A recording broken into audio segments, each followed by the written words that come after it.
Firman Tuhan menceritakan pertama kali nama El Shaddai muncul ketika firman memulai dengan kata-kata Abraham sudah berumur 99 tahun. Dia sudah sangat tua. Tidak lagi bisa secara fisik berhubungan intim dengan istrinya. Dalam keadaan seperti itu, janji Tuhan tetap berlaku yang berkata, aku akan memberikan keturunan kepadamu. Pada saat dia melihat bahwa badannya sudah tidak mungkin lagi, saat dia mengerti secara manusia, secara biologis, tidak bisa lagi apa yang Tuhan janjikan akan terjadi. Di dasar dari kekuatannya yang sudah habis dan renta itu, Tuhan berkata, aku El Shaddai. Aku Tuhan yang Maha Kuasa. Kata El Shaddai juga artinya seperti seorang ibu yang menyusui anaknya. Bicara tentang kelimpahan dan bagaimana Tuhan itu memberi kita makan dan menghidupi kehidupan kita. Kata El Shaddai juga artinya the God who is more than enough. Allah yang lebih dari cukup. Tapi ajaibnya semuanya itu hanya terjadi pada saat kita dibiarkan Tuhan, diizinkan Tuhan mencapai batas kekuatan maksimal kita.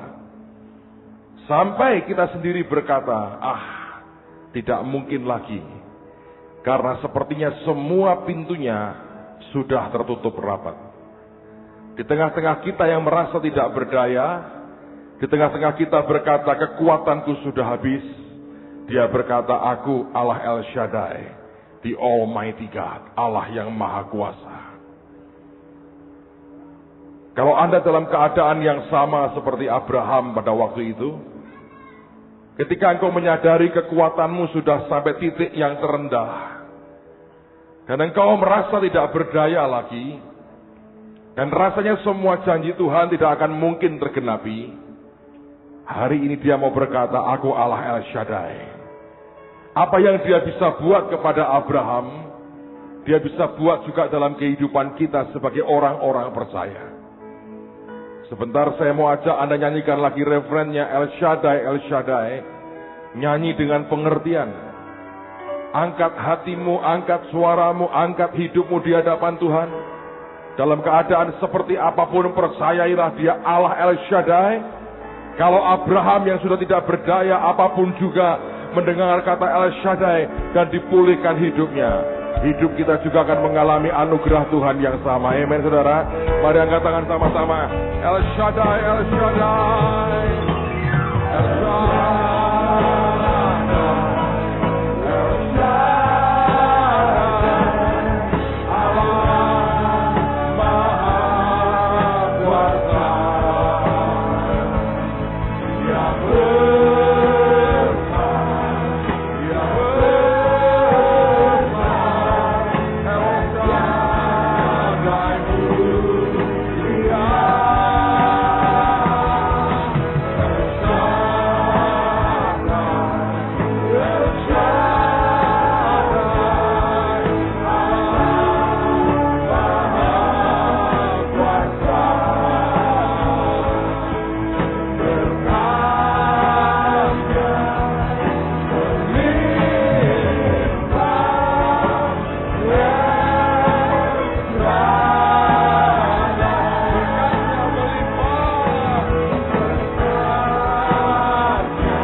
Tuhan yang baik, sekarang waktunya Engkau berbicara kepada setiap kami.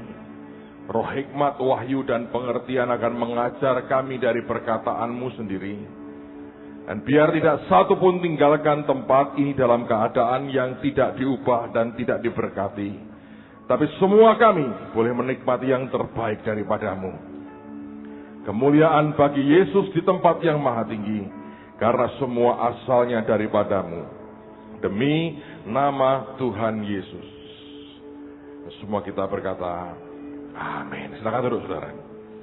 Mari kita buka firman Tuhan di 1 Tawarikh pasal yang pertama. Pagi hari ini saya mau ajak kita belajar akan beberapa rangkaian ayat yang mungkin aneh sekali. Tapi mari kita lihat apa yang Tuhan akan mau bawa, kemana kita akan dibawa Tuhan pada hari ini. 1 Tawarikh pasal yang pertama. 1 Tawarikh pasal yang pertama. Di rumah tolong Anda baca mulai ayat yang pertama karena ini menarik sekali. Lihat pada ayat yang ke-20 sampai dengan ayat yang ke-27 dari 1 Tawarikh pasal yang pertama. Alkitab berkata, Yoktan memperanakkan Almodad, Selef, Hasarmawet, Yerah, Hadoram, Usal, Dikla, Ebal, Abimael, Sheba, Ofir, Hawila, dan Yobab. Itulah semuanya anak-anak Yoktan, Sem, Arpaksad, Selah, Eber, Peleh, Rehu, Seruh, Nahor, Terah. 27, Alkitab berkata, Abram, itulah siapa? Abraham. Mungkin ketika Anda membaca ayat ini, saudara ingat hitung-hitungan kita, 13 atau 14? Anda nggak terlalu yakin. 13 atau 14? Alright. Tapi hari ini saya tidak mau mengajak Anda menghitung karena tidak ada hitungan apa-apa sebenarnya. Yang ada cuma daftar nama. Saya mau cerita, saudara. Saya ini orang yang suka gemar membaca apa saja yang bisa saya baca. Kalau saya nganggur, saya bisa baca apa saja. Terakhir ini jarang nganggur sehingga hampir tidak pernah membaca yang lain kecuali Alkitab ini. Tapi kalau saya nganggur, saya baca apa saja. Saya baca buku, saya baca majalah, saya baca Femina, saya baca Kartini. Untuk apa Pak? Lihat resep-resep baru, saudara. Asal baca aja, asal lihat, asal baca. Apa salahnya? Saya baca koran, saya baca semua. Anda boleh ngomong dengan saya tentang film-film terbaru Hollywood, nyambunglah pembicaraan kita. Saya bukan orang yang kuper. Saya tidak banyak bicara soal itu, tapi kalau ada orang cerita, saya nyambung, saudara. So, saya orang yang suka baca apa saja. Ada koran, saya baca koran. Ada majalah, saya baca majalah. Ada bungkus kacang, saya baca juga kalau ada beritanya. Pokoknya apapun, kalau saya nganggur, di depan saya ada apa, saya lihat, saya bacalah. Sekedar saya pengen ngerti apa yang terjadi. Tadi malam, pulang dari gereja, anak saya berkata, ayo Pak, cepat. Chelsea melawan Liverpool. Lalu kemudian anak saya berkata, Chelsea menang. Tapi anak saya paling kecil berkata begini, menurut aku ya Pak, Tuhan berkata Liverpool yang menang, katanya. Dan itu yang gede, yang saya marah, dia bilang, jangan ngomong begitu. Harus ngomong Chelsea yang menang. Enggak, Tuhan bilang kalah Chelsea-nya. Itu berkali-kali, saudara. Kalau yang kecil itu, dulu waktu kami ke Eropa, pas ada Piala Dunia, itu lagi pertandingan ini, dia lewat 2-1, gitu aja. Persis 2-1. Pokoknya kalau Anda mau gila bola, tanya Sasa lah, siapa yang menang Sasa, gitu. Saya nggak tahu, anak saya yang kecil juga nggak terlalu demen bola, kadang-kadang ikut futsal dengan kakaknya. So, dia hanya berkata, Tuhan bilang Liverpool yang menang. Lalu kemudian anak saya yang laki, si Sam, tanya sama saya, menurut Papa gimana? Chelsea menang Pak. Karena dia pakai kaos Chelsea, saudara. Chelsea menang. Menurut Papa kalah lah. Kok kalah? Jangan ngomong gitu Pak. Kalau Papa ngomong gitu, kejadian. Nanti kalah bener. Dan memang kalah, saudara. 2-0, kalah bener. Lalu saya bilang, "Loh, Papa, ini bukan soal peka Tuhan iseng sama Papa ngomong Chelsea atau Liverpool. Tapi Papa baca koran. Lagi bermasalah itu manajernya. Mau keluar. Itu pemainnya lagi resah, kagak bisa menang." Saya bilang, "Loh, Papa kok tahu? Baca koran." Semua saya baca kok, saudara. Anda mau ngomong soal MU, mari kita bicara MU. Anda mau ngomong soal lumpur lapindo, mari kita bicara lumpur lapindo. Saya suka baca apa saja. Di antaranya ada kebiasaan saya yang aneh. Suka membaca iklan berduka cita. Obituary. Anda tahu iklan berduka cita itu ya? Saya kalau baca itu saya berkata, ini menarik. Di atasnya gini. Kami telah menyelesaikan pertandingan dengan baik. Kami telah mencapai garis akhir. Itu ayat yang paling favorit. Karena orang beranggapan kalau orang itu sudah mati, berarti dia sudah menyelesaikan garis akhir. Belum tentu ternyata. Karena Paulus waktu nulis begitu, dia masih hidup. Berarti ketika dia masih hidup, dia sudah nyebrang garis finish, dia telah lewati garis finish itu. Lalu sisa sekian bulan itu bonusnya dia. Tapi tugasnya sudah selesai ketika dia masih hidup. Oh iya toh. Kalau dia sudah mati baru ngomong begitu kan mengerikan. Orang mati kok menulis surat. Oke, tapi ya itu yang terjadi. Lalu kemudian telah pulang ke rumah Bapa atau meninggal dengan tenang. Biasanya nggak terlalu tenang sih. Ada yang dengan teriak-teriak, ada yang dengan maki-maki, ada yang dengan sambil nagih utang dan sebagainya. Pokoknya ada orang-orang yang ya memang nggak tenang, tapi itu kebiasaan. Telah meninggal dengan tenang, rest in peace, katanya begitu. Terus kemudian namanya, ada fotonya. Biasanya itu foto 20 tahun lalu, saudara. Jadi sudah umur 77, masih kelihatan seperti 50. Bro. Wah, tante ini cantik ya, 77 kok sekian. Enggak, ini foto 20 tahun yang lalu sebetulnya. Nah, yang paling menarik adalah bawahnya. Apa yang saya baca? Daftar nama, ya toh? Anak, ya kami yang mengasihi. Padahal kami yang senang dia mati, maksudnya begitu kan? Enggak, kami yang mengasihi. Siapa gitu. Terus anaknya siapa? Kalau sudah mati dikasih salib di sebelahnya. Ini sudah mendahului, sudah mati. Nama. Dan biasanya saya suka, saya bacain ini siapa, ini siapa, ini siapa, ini siapa. Terus di belakangnya tulisannya Jember, Kulon Progo, Jatiwangi, USA. Lumayan saudara, wow, ini luar biasa. Oh, anaknya nyebar-nyebar. Lok Sumawe, waduh, seluruh Indonesia, Papua, waduh. Pokoknya itu saya baca, saya berkata menarik juga lah. Jadi saya lihat sebuah keluarga, bawahnya berhubung dengan ini maka toko sejahtera tanggal sekian sampai sing duit toko sejahtera ini ditutup, saudara. Buka kembali tanggal sekian, terima uang lagi tanggal sekian, gitu kira-kira. Jadi saya termasuk orang yang suka baca begituan juga. Tidak berarti setiap kali saya sengaja cari. Tapi kalau pas baca koran, ada begitunya, ya saya bacalah, saudara. Dan di situ saya menjumpai nama-nama. Dan dari nama-nama itu dengan sedikit keterangan di situ, kita bisa membayangkan seperti apa sebenarnya keluarga yang muncul di koran pada hari itu. Dan sejujurnya saya berkata, sebagian besar dari nama-nama itu saya nggak kenal. Dan sebetulnya tidak ada sangkut pautnya apapun.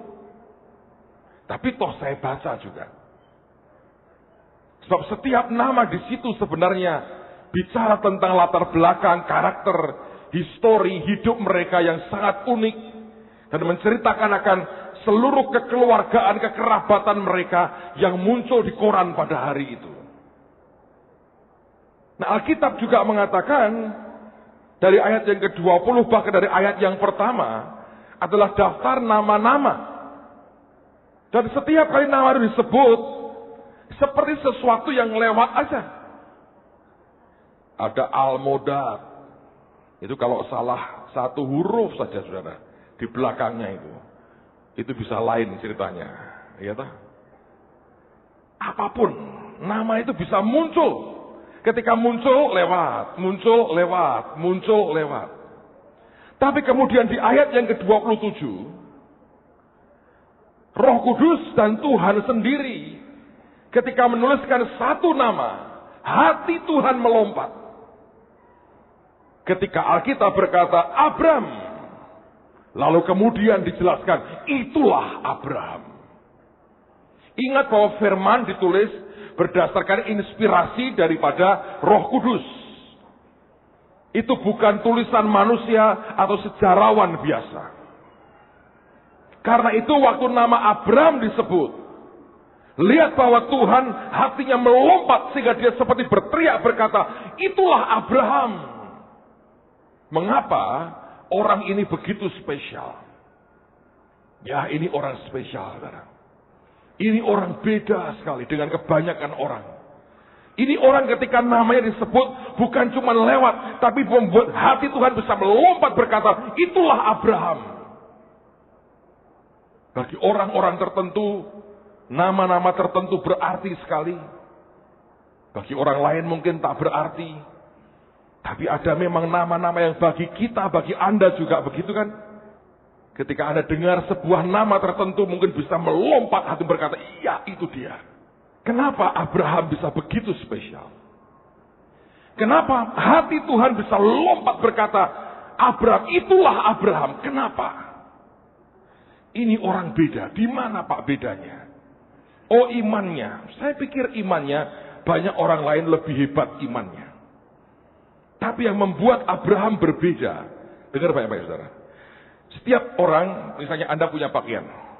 Yang membuat pakaian yang Anda kenakan beda dengan yang dikenakan orang lain.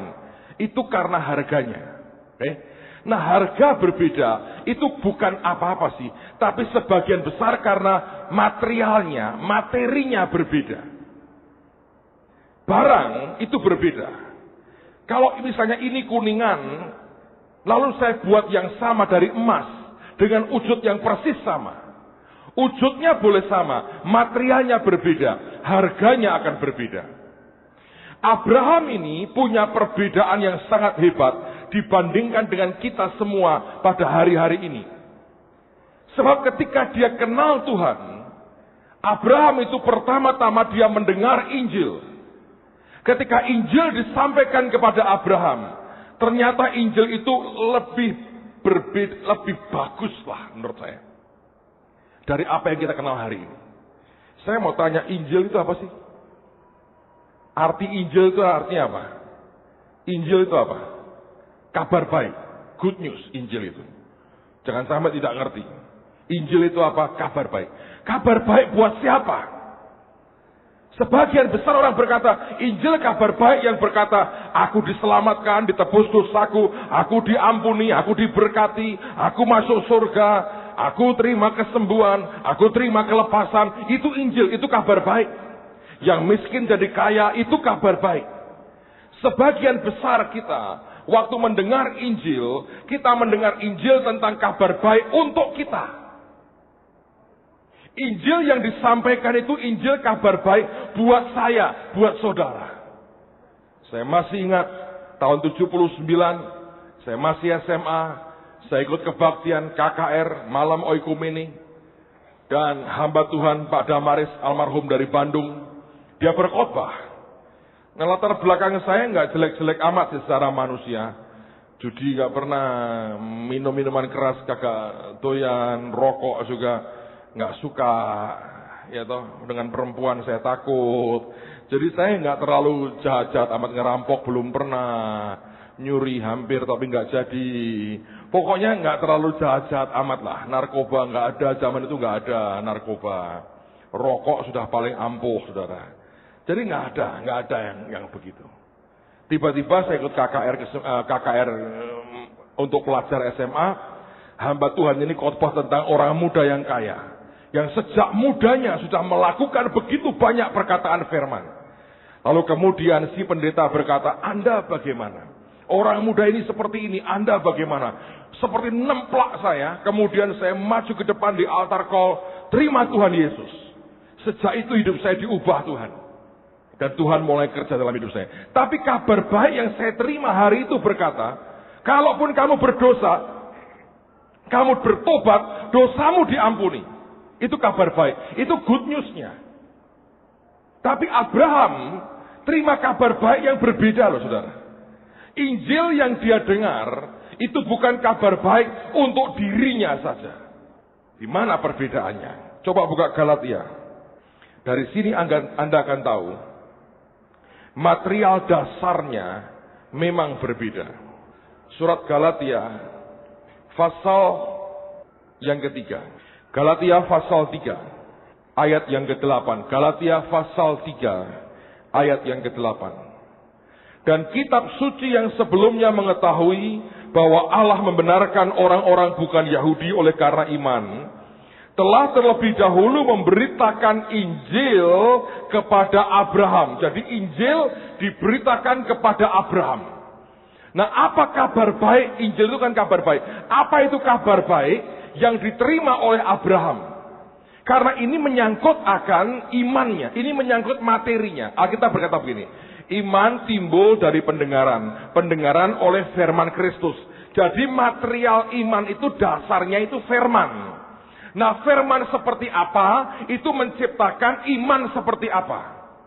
Abraham di awal kenal dengan Tuhan, dia mendapatkan Injil, dia mendengar Injil, dia mendengar akan yang namanya kabar baik. Nah, kabar baiknya berbunyi apa? Lihat ayat berikutnya, Alkitab berkata, olehmu segala bangsa akan diberkati, atau melalui kamu segala bangsa akan diberkati. Injil yang diterima Abraham, Injil yang berkata, engkau bukan nampung berkat, engkau nyalurin berkat. Engkau bukan nampung keselamatan, engkau salurkan keselamatan. Engkau bukan tampung kelepasan, engkau salurkan kelepasan. Engkau bukan hanya tampung akan anugerah Tuhan, engkau salurkan anugerah Tuhan. Engkau bukan hanya terima keselamatan, engkau salurkan keselamatan. Itu kabar baik yang diterima oleh Abraham. Tapi hari ini sebagian besar dari kita, kabar baiknya kabar baik hanya untuk diri kita sendiri. Karena itu materialnya berbeda. Beda. Seringkali kita hanya berkata, aku mau terima berkat, aku mau terima keselamatan, aku mau terima anugerah, aku mau terima kesembuhan. Tapi padahal bukan itu yang Tuhan mau. Kalau kita bisa menerima seperti Abraham menerima, hidup kita pasti akan berbeda. Karena dengan begitu setiap kali nama disebut akan membuat hati Tuhan melompat. Dari kenapa? Beda sekali. Ingat, dari awal namanya Abram. Nama Abram artinya the exalted father. Bapak yang dihormati. Dari awal dia cari penghormatan buat dirinya sendiri. Dia selalu berkata, aku ini bapak yang dihormati. Tuhan berkata, ganti. Jangan cari kehormatan untuk dirimu sendiri. Belajar punya hati hamba. Ganti namamu dengan iman. Pakai nama Abraham. Artinya bapak dari banyak orang. Bapak dari banyak bangsa. Engkau membapai banyak orang. Bukan hanya sekedar cari peninggian untuk dirimu sendiri. Beda Pak. Ketika dia Abraham, peninggiannya buat dirinya. Waktu dia Abraham, hidupnya membapai banyak orang. Dan ini yang membuat berbeda sebenarnya. Antara apa yang di awal dia alami dengan yang kemudian terjadinya belakangan. Karena itu Tuhan berkata, Abraham, dan dia Tuhan langsung berkata, itulah Abraham. Dia bukan orang yang hanya mencari peninggian diri sendiri, tapi belajar jadi bapak bagi banyak orang. Hidup kita ini seharusnya punya value, punya nilai, saudara. Hidup kita ini seharusnya berkata, aku tidak mencari sesuatu untuk diriku sendiri. Cuman bagaimana lewat hidupku ini, banyak orang diberkati, banyak orang disentuh hidupnya, banyak orang diubah hidupnya. Itu value, itu nilai yang luar biasa. Cuma berapa banyak orang yang sampai ke tingkatan seperti itu. Seringkali secara jujur saya berkata, jadi pelayan Tuhan pun belum tentu hidupnya diabdikan untuk Tuhan dan yang lain. Berapa banyak orang yang tergoda hanya untuk meninggikan dirinya sendiri. Mencari peninggian bagi dirinya dan membangun kerajaannya sendiri. Lihat di mana-mana kalau kita lihat orang dengan begitu gampang jelekin orang lain, jatuhkan orang lain, gosipin orang lain. aneh sekali. Katanya kita bertempur melawan kuasa gelap. Katanya dalam Tuhan kita ini bersama-sama. Katanya kita ini unity-nya harus kuat. Katanya kita mesti bergandengan tangan. Tapi sisi lain perkataan kita, omongan kita saling menikam, saling menjatuhkan, saling meruntuhkan. Saya belajar bahwa rupanya mudah sekali orang jatuh hanya sampai di Abram dan tidak bisa jadi Abraham. Meninggikan diri sendiri. Begitu melihat orang lain lebih maju, lebih berkembang, lebih sukses, kita anggap sebagai musuh. Dan dengan sistematis kita coba habisin semuanya. Apapun yang dibuat kita akan counter dengan cara-cara yang keji. Saya berkata, apakah itu sebenarnya yang Tuhan mau? Apakah itu hati Tuhan? Anda dan saya punya panggilan masing-masing. Semua kita dipanggil Tuhan dengan tujuan yang sangat mulia. Jangan cari peninggian diri sendiri. Percayalah, peninggian datangnya dari Tuhan. Promosi datangnya dari atas, bukan dari diri sendiri. Mencoba terus meninggikan diri, mencoba membangun kingdom sendiri, mencoba membangun diri sendiri, dan membuat dirinya tambah hebat, tambah luar biasa. Bukan itu kabar baik yang Abraham terima. Yang Abraham terima, Alkitab berkata, olehmu segala bangsa akan diberkati. Lewat kamu Abraham, segala bangsa akan diberkati. Itulah good news yang sejati. Saya berdoa, kita bukan orang-orang yang meruntuhkan orang lain. Kita bukan orang-orang yang menghabisi orang lain. Kita orang-orang yang membangun orang lain. Membangun kerajaan surga untuk kemuliaan namanya. Bisakah itu kuat dalam hidup kita? Kalau tidak, berarti materialnya berbeda. Hasilnya pun akan berbeda. Saya belajar dalam kehidupan ini, saudara ya. Dengan apapun juga, sudahlah. Jangan pernah ambil apapun yang tidak Tuhan sodorkan dalam hidupmu.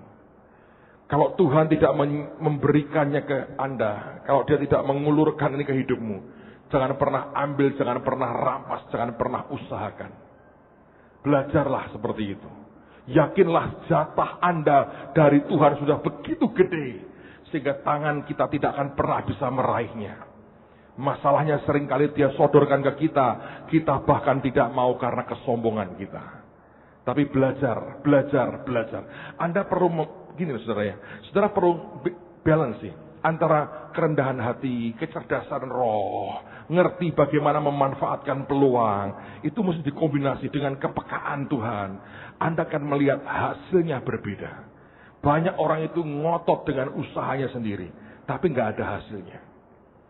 Kemarin saya makan soto sama Budon, makan soto, jam 2 siang makan soto. Duduk di warung soto, di atas kami ada TV. Lagi ada sinetron tentang, saya nggak tahu judulnya, pokoknya ada potongan itu, roh-roh orang mati lagi ngobrol. Ini humor sih saudara. Ini roh mereka lagi ngobrol di kuburan. Jadi di kuburan itu orang juga kongko-kongko saudara. Saya heran aja lihat begitu karena waktu saya kemarin dari Jakarta pagi terus balik siang, ayah dari Pak Lukas Hendardi yang sering bantu kita di sound system, mertua dari Ibu Teresia Agi meninggal dunia. Jadi saya ada tugas untuk melepaskan peti jenazah.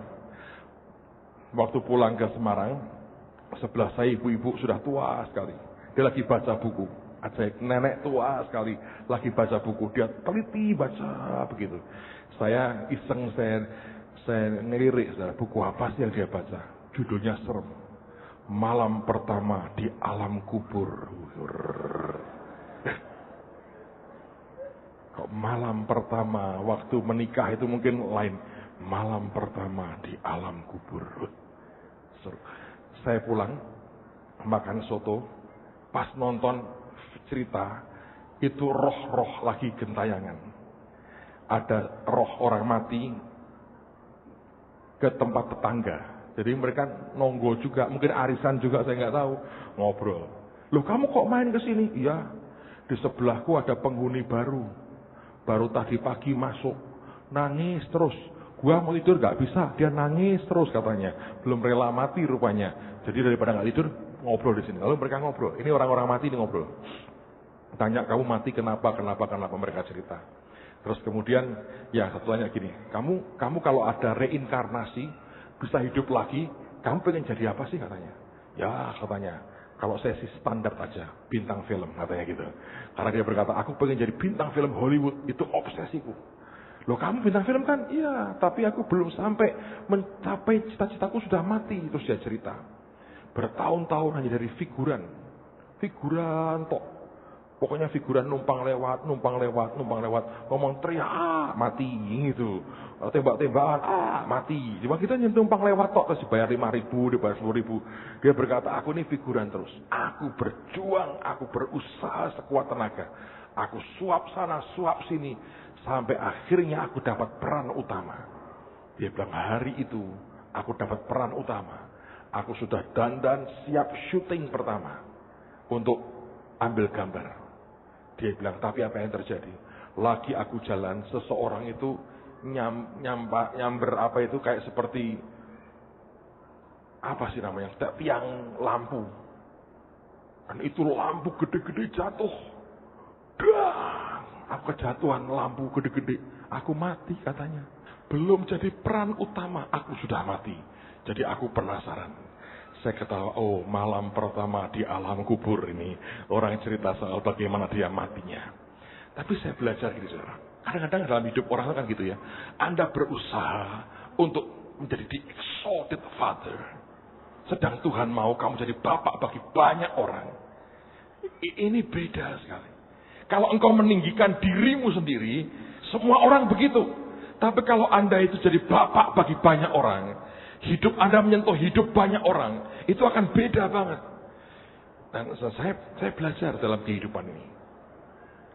Jangan pernah rampas atau ambil apa yang tidak pernah Tuhan sodorkan dalam hidupmu. Kalaupun Anda ingin sesuatu, Anda mesti yakinkan Tuhan bahwa itu oke buat Tuhan. Dan dia pasti berikan buat saudara. Saya mau cerita 2 pengalaman. Ini menarik sekali. Beberapa waktu yang lalu, kami lagi kumpul, hamba-hamba Tuhan kumpul. Seseorang memberikan, bawa dari rumahnya itu cincin laki 5 biji. Dia bilang, aku ini diberi orang cincin, dan juga ada cincin dari keluarganya, tapi buat aku. Dia bilang, ini batunya safir semua, warnanya macam-macam. Diserahkan kepada seseorang, berkata, tolong dibagi. Nah, saya di situ pada waktu itu. Yang suruh bagi bingung. Lihat ini. Ini baginya gimana ya? Karena 5. Dari situ lakinya 5. Saya di tengah. Ada lagi teman satu di samping saya. Dan yang lain lagi di sini. Terus dia taruh aja gitu. Bingung. Saya nggak nyentuh. Anda tahu saya suka cincin sih. Tapi bukan karena apa. Saya hanya suka aja. Tidak berdosa sebetulnya. Kalau mencuri cincin orang lain itu berdosa. So saya lihat, saya bilang, yang 3 kecil-kecil.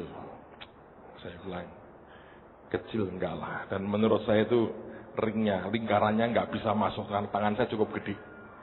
Yang 2 saya bilang, satunya hijau, satunya itu pink, safir yang pink, jambon, paling gede. Ini saya pakai sekarang. Terus saya bilang gini, Tuhan, kalau aku ikut rebutan kayak begini malu lah, dan nggak bagus kalau tiba-tiba aku beli dulu, nggak bagus lah. Nanti ada orang nggak suka hati, sakit hati, kecewa, ya toh manusia kan bisa begitu. Buat apa sih rebutan kayak begitu? Di rumahku juga sudah punya beberapa. Aku nggak butuh-butuh amat sih Tuhan. Tapi, saya berkata tapinya ini penting. Menurut aku loh Tuhan, yang pink itu bagus. Yang hijau aku sudah punya. Yang cilik-cilik aku tidak sedang. Nggak mungkin. Yang pink itu bagus Tuhan.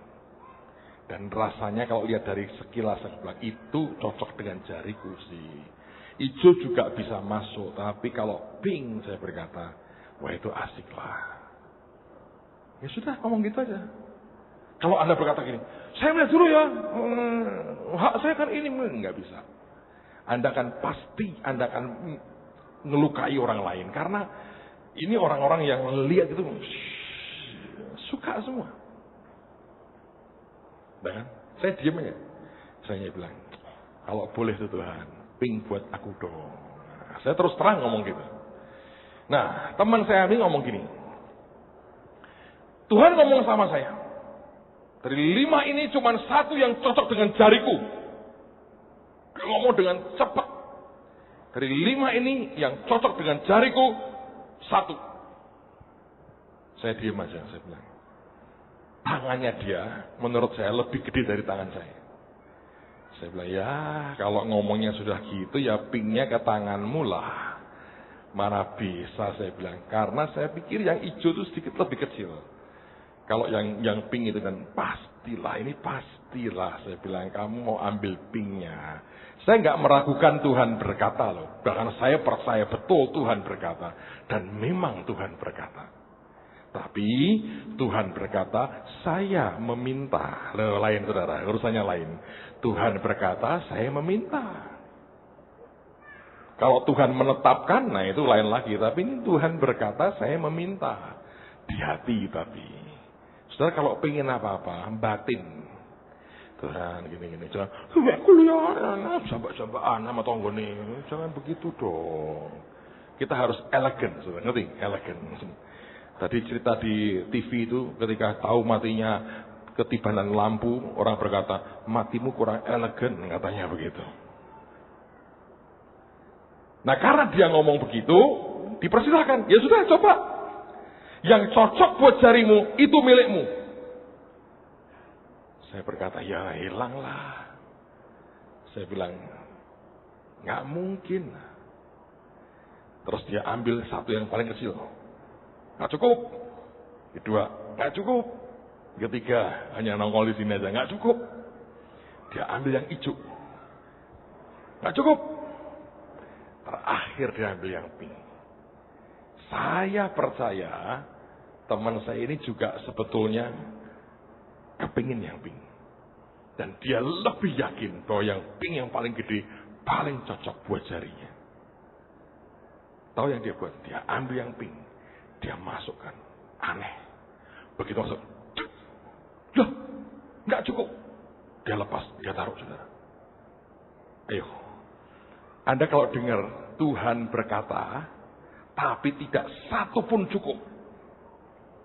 Kesimpulanmu apa?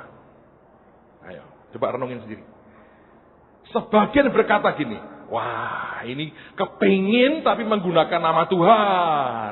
Buktinya salah. Kan gitu kan? Hati-hati itu saudara. Sebab sampai semuanya ini berakhir, baru Anda akan mengerti duduk persoalan dari banyak hal itu secara gamblang. Terlalu cepat menyimpulkan, salah. Saya hari ini berani berkata, dia betul dengar suara Tuhan. Cuma dia tidak tahu, saya meminta. Karena begini saudara, Tuhan itu ya, Tuhan yang open. Baca di Alkitab. Kadang-kadang sidang, terbuka. Ini raja ini gua mau bunuh nih. Gimana caranya ya? Ada tuh. Oh, saya jadi saya roh dusta di mulut nabinya. Boleh katanya. Gitu tuh. Jadi Tuhan itu bisa, Anda bisa terbuka. Kalau Tuhan masih mau berunding dengan kita, saya terbuka semuanya. Nggak usah ngotot, ngomong baik-baik dengan Tuhan. Selesaikan secara gentleman, saudara. Ngomong aja. Dia coba, klek. Dia cabut kaget. Dia taruh. Aneh, dia bilang gitu. Kok nggak cukup ya? Tidak 1 pun cukup. Nah, ya sudah, dia bilang gitu. Nggak cukup kan? Lalu giliran saya. Ayo, Pak Agung, silakan. Saya ngomong gini. Kalau saya sih sudah jelas. Dari 5 ini, yang mana yang cocok buat saya? Loh ya belum tentu, dicoba dulu. Saya coba dulu. Yang saya coba pertama yang mana tahu? Pink. Saya ambil dulu. Saya masukkan.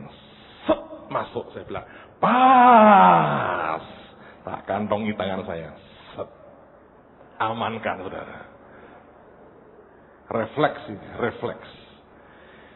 Terus mereka berkata gini, tapi yang lain dicoba juga dong. Siapa tahu cukup. Ya, tapi saya cocok yang ini. Iya sih, itu cocok buat kamu lah. Oke, itu buat kamu. Tapi kita penasaran katanya. Saya lepas. Saya pindahin yang kanan. Aman kan saudara? Setelah begini aman ini. Warnanya bagus. Kayak permen. Fox. Pas kepahitan dimut. Manis. Ini permen untuk orang kepahitan. Datang ke saya minum.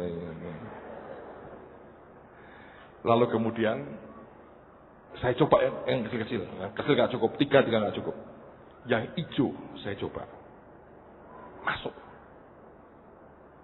Saya lepas langsung buru-buru. Ping aja lah. Teman ini saudara, lihat begitu, dia ambil yang hijau. Dia coba kedua kali. Ajaib. Masuk. Ayo. Jadi Tuhan tidak bohong toh. Yang cocok buat kamu cuma satu. Dalam hal itu yang hijau. Yang pink menurut saya sih sebetulnya cocok sih. Tapi pada waktu itu Tuhan buat tangannya tambah bengkak dikit saudara. Nyangkut. Klek.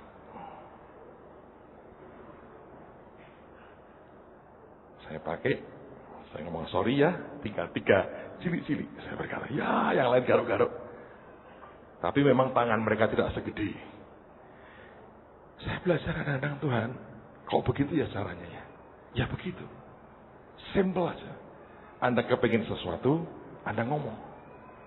Jangan pernah coba dengan upayamu untuk membuat dirimu terkenal, dirimu hebat, dirimu dapat apa. Dan ngambilin apa yang tidak pernah Tuhan sodorkan dalam hidup saudara. Percayalah. Kalau hidup kita berkata, aku mau jadi berkat Tuhan.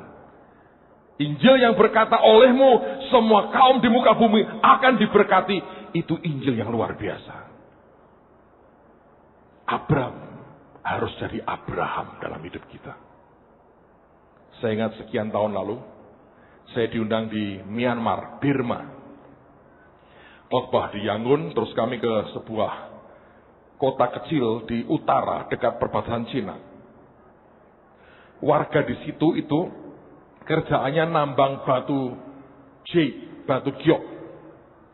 Kalau Anda beli batu jade atau giok di Hong Kong atau di Singapura, sebagian besar sebetulnya bukan dari Cina, tapi itu batu dari Myanmar, dari Burma.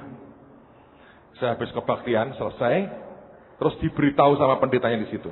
Saya dengan beberapa pendeta Malaysia, 3 atau 4 orang, 5 dengan saya kalau nggak salah. Dia berkata gini, jemaatku ini baru pulang dari nambang. Dia baru selesai, dia baru bawa beberapa batu. Mau lihat nggak batu jade yang dia bawa? Katanya oke loh. Tapi dia nggak punya yang gede, dia punya yang kecil. Saya bilang, oke, lihat, semua lihat. Jalan kaki dari gereja cuma beberapa meter. Ke rumah jemaat, masuk rumahnya orang Burma, orang Myanmar. Masuk, kemudian dia keluarkan koleksinya. Tidak banyak, rupanya dia ngomong sorry, sebagian sudah terjual. Yang ini sisanya, tapi masih oke kok. Dia bawa di tempat kecil begitu. Sebagian besar, itu batu cilik-cilik. Istilahnya upil, kecil. Dan satu kecil itu mahal. Dia bilang, ya ini kira-kira $1.000, ini 1.200.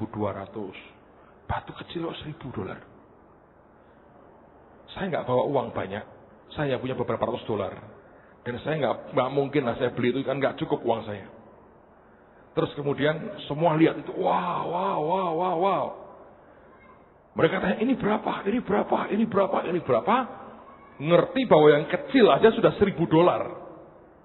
Lalu kemudian mereka pada mulai ngambil untuk mereka lihat. Masing-masing ngambil berdasarkan ukuran kantong mereka. Mereka mau lihat barang yang mereka mau bawa pulang. Jadi mereka ambil itu, ditaruh di tangan mereka begini. Saya paling terakhir karena nggak punya duit saudara. Jadi nggak pengen lihat juga, nggak pengen ngambil. Tapi ketika disodorkan, lihat aja. Saya lihat yang paling gede. Bentuknya kotak, seruas jari saya gini gedenya kira-kira. Yang lain kecil. Saya pegang, saya bilang, bagus juga ya. Saya diceritani bagaimana nambangnya, susah payahnya. Saya makin menghargai, waduh ini bagus ya, bagus. Ini buat bandul kalung, bagus, saya bawa pulang, suka lah. Lalu kemudian tanya-tanya mereka, ini berapa, ini berapa. Saya nggak tanya ini berapa. Saya mengamati begini. Waktu mereka mendesak kepada pemiliknya ini berapa, ini berapa. Tiba-tiba pemilik batu ini berkata, present, present, present, hadiah, hadiah, hadiah. Langsung tanganku gini, klak. Otomatis tuh. Nggak pendeta, nggak pengusaha. Klak. Menyelamatkan aset. Sini itu, klak, set langsung. Hilang aja. Semua lihat ke saya, wah. Saya ketawa, di manakah imanmu? Saya berkata begitu. Ajaib. Itu bisa setiap orang ambil. Makanya ya, kalau Anda itu nggak punya apa-apa, Anda merasa nggak bisa apa-apa, kadang-kadang malah bagus, saudara. Karena sebenarnya engkau tidak akan ngotot dengan apapun yang saudara inginkan, engkau menggantung ke Tuhan. Dan nggak ada yang nothing tulus gitu loh. Engkau buat apapun itu dengan santai, dengan rileks. Dan tiba-tiba, bam, anugerahnya dicurahkan. Aneh. Semua pulang dengan batu begini. Bawanya repot. Saya bilang, haleluya. Coba lihat. Nanti ya, saya berkata gitu. Saya masukkan kantong. Thank you. Yuk kita pulang, saya berkata gitu. Ya. Dan tidak ada sisa yang lain. Masing-masing pulang bawa upil hijau cili-cili. Saya ketawa, saya bilang, kamu bawa apa kayak begitu? Ini mahal, iya. Bagaimana dengan ini? Kalanya. Kadang-kadang Tuhan itu luar biasa, saudara. Bukan kadang-kadang, selalu Tuhan itu luar biasa. Abraham harus berubah jadi Abraham. Kalau itu kuat dalam hidup kita, hidup Anda beda sih. Yesaya 41. Kitab Nabi Yesaya pasal yang ke-41.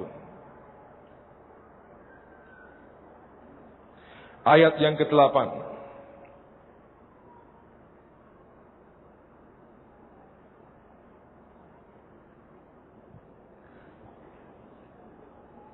Yesaya pasal yang ke-41 ayat yang ke-8. Alkitab berkata, tapi engkau hai Israel hambaku, hai Yakub yang telah kupilih, keturunan Abraham yang kukasihi. Orang kalau hidupnya jadi berkat bagi orang lain. Tuhan berkata, keturunan si Abraham itu yang kukasihi.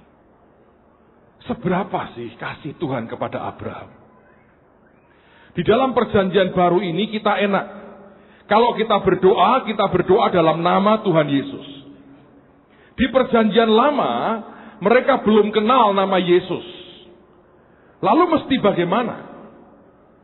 Mereka tidak menyebut nama Yesus. Mereka asal langsung doa. Tapi pernah terjadi seorang raja.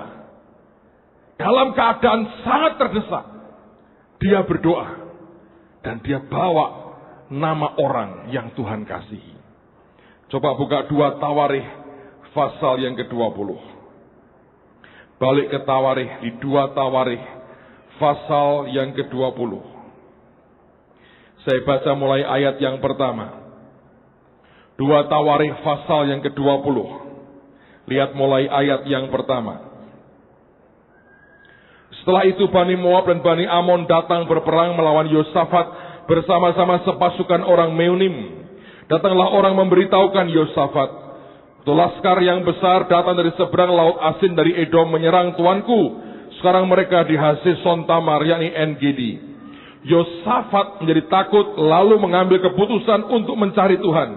Ia menyerukan kepada seluruh Yehuda supaya berpuasa. Dan Yehuda berkumpul untuk meminta pertolongan daripada Tuhan. Mereka datang dari semua kota di Yehuda untuk mencari Tuhan. Lalu Yosafat berdiri di tengah-tengah jemaah Yehuda dan Yerusalem di rumah Tuhan di muka pelataran yang baru. Dan berkata, ya Tuhan Allah nenek moyang kami, bukankah Engkau Allah dalam surga?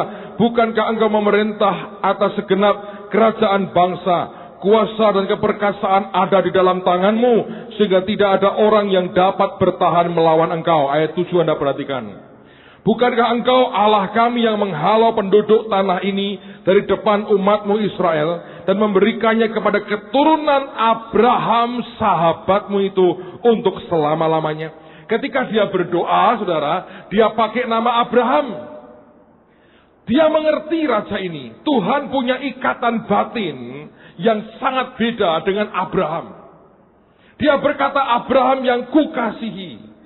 Yosafat teriak, Tuhan kami ini keturunan Abraham. Engkau janji kepada sahabat-Mu itu. Dan doa ini manjurnya luar biasa. Tuhan bertindak buat Yosafat dan diberikan kemenangan yang luar biasa. Saya berdoa setiap kali namamu disebut di dalam kerajaan surga, hati Tuhan melompat. Berapa banyak orang yang namanya disebut dia berkata, oke. Atau ya. Atau tak saya kesan.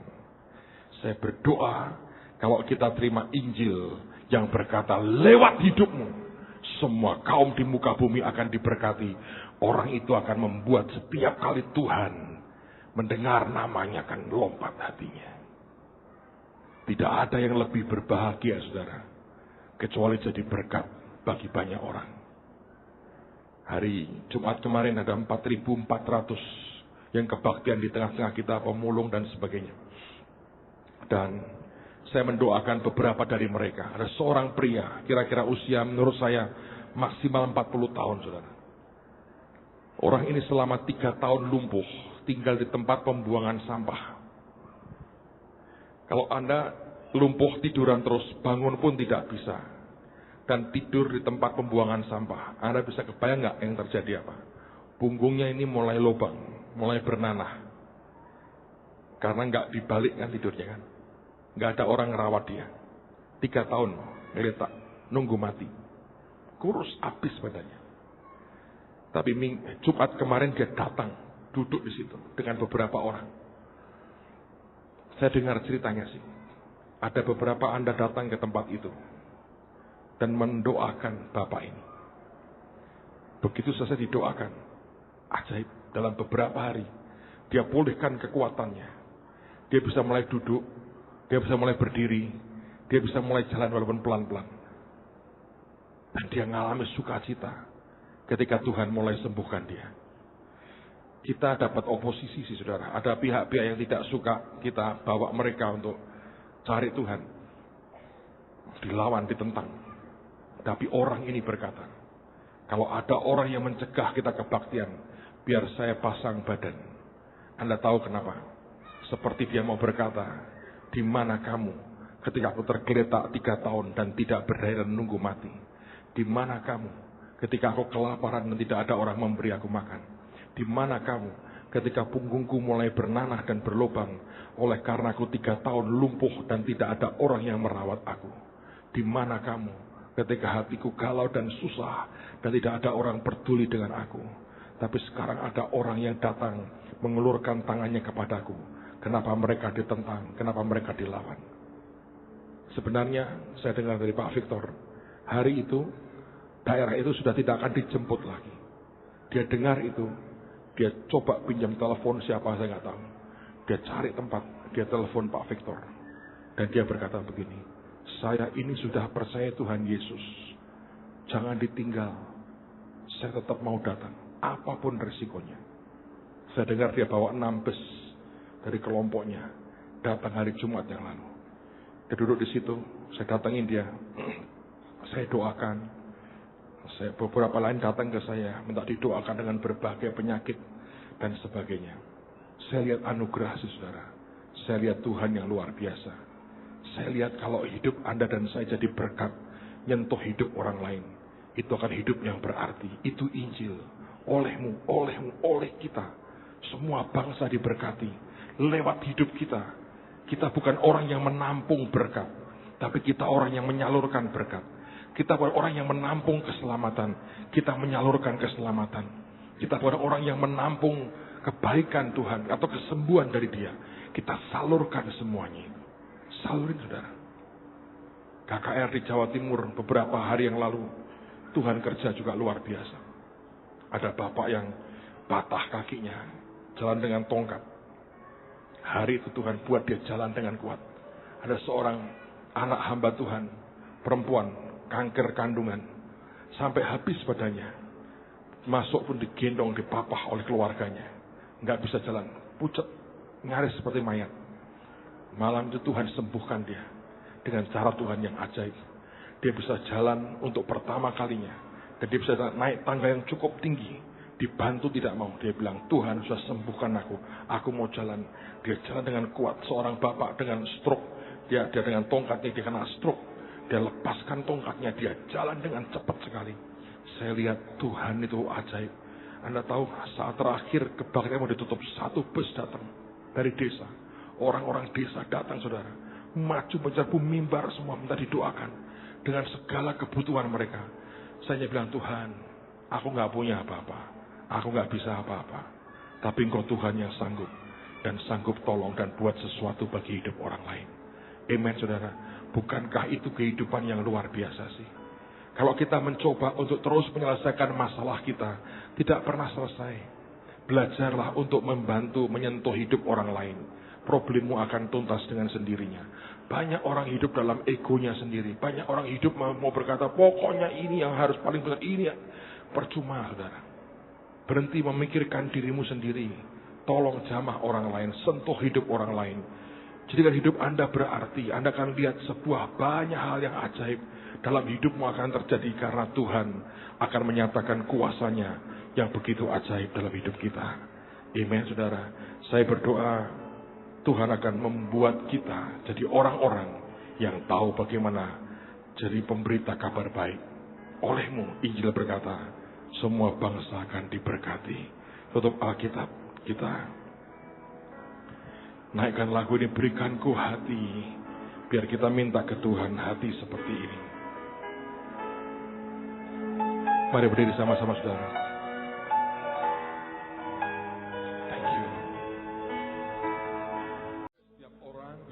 Berbuat sesuatu bagi orang lain.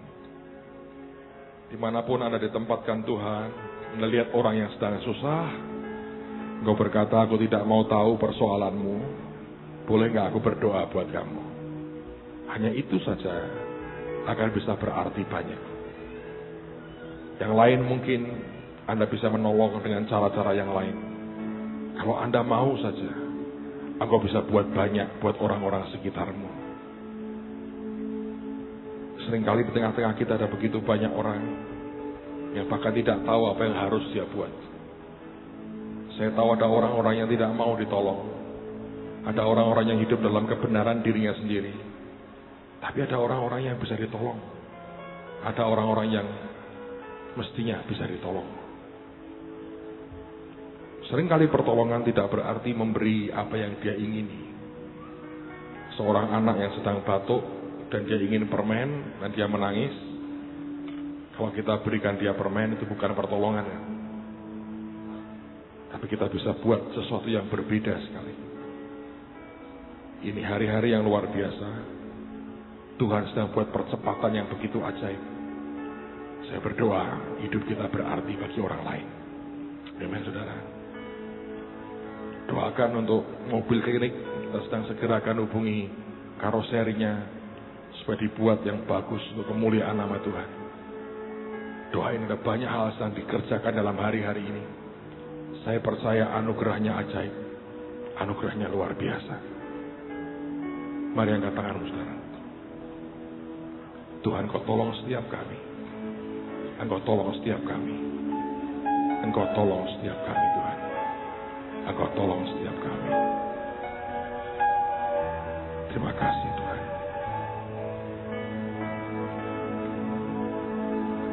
Tuhan demi nama Yesus, tanganmu, matamu, kakimu, hatimu disalurkan dalam hidup kami sekalian dalam nama Tuhan Yesus. Engkau Tuhan yang baik, Engkau Tuhan yang luar biasa. Terima kasih Bapa, berkati anak-anakmu, berkati anak-anakmu, berkati anak-anakmu.